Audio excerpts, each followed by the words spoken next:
आज मैले सोचेको पनि थिइनँ कि जापानमा मसँग यस्तो हुन्छ भनेर।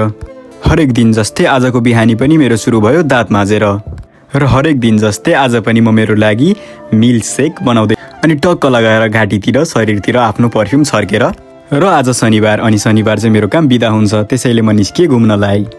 यो र तपाईँले यो भिडियोमा देखिरहेको दृश्य टोकियोको स्यान्जोको इकी हो।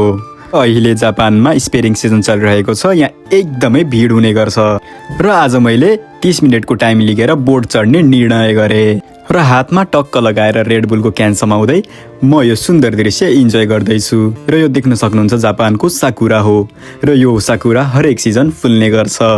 एकदमै रमाइलो भएको थियो र यसै गरी मैले टप्प यो केरा टिपेर हिँडेँ।